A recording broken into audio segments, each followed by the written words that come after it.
Welcome back. We have a very special guest joining us today. Joseph Anantharaju, MD and CEO of Happiest Minds, joins in to talk about business and, of course, everything that's happening at Happiest Minds.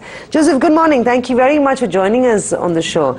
Joseph, I'm going to start with the most recent talking point, which is your organizational restructuring that the company has undertaken. You want to talk to us about the rationale behind this new organization structure and what does the split entail? Sure, I'm more than happy. Around 3-4 years back, we had moved away from, or rather graduated from being more of a technology-focused company from a GTM perspective to adding domains and building more business capabilities, more consulting. And what we've done now is once we've completed that, we see that to get us to the next level, we need to start working more closely with customers on their business problem and take a consultative approach to solving their problem, aided by technology, which continues to be our strength. And we thought that the next phase of our life will need to have these independent P&Ls that we're going to create out of these verticals or industry groups, which would be self-contained units having domain capability, sales and delivery aligned so that they can all row together, whether it's expanding in existing customers, mining these customers, or getting new prospects and closing them, and therefore acquiring new logos. So we're looking at this as becoming 6 engines of growth from the 1 engine of growth that we had previously. Joseph, you've talked about how you want to become $1 billion revenue. And is this one more step in that direction, you would say? And when can that dream become reality?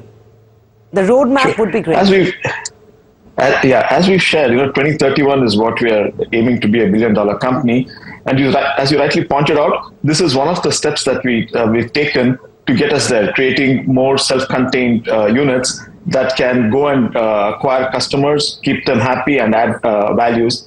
The other thing we're also doing, as we speak, it's in flight, is pulling out all of our new customer and logo acquisition into a separate unit to be headed by a senior person that we're in the process of identifying and bringing on board. So this will, this unit will work closely with the industry groups in the pursuit of new customers and new logo acquisitions, which would be the second pivot that we are making towards that $1 billion goal. And the third, which we feel again is as, if not more significant, is the creation of the GenAI business unit.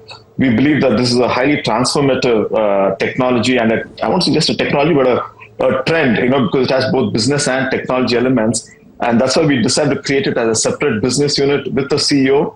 And again, we felt that this is a confluence of technology and business. So we have our CTO heading this business unit because he's able to talk the customer's language. He's been involved in multiple customer discussions, has a great appreciation for business challenges and problems. So we see this as being the third, I would say, engine of growth, which will accelerate or lead us to our $1 billion vision. Sir, so of course, this is the new organization. It's going to have different industry groups as well as what you indicated. When will this be revenue accretive? And also what I want to understand from you, will there be an upside risk now to your original organic growth guidance of 12% if both these things play as planned?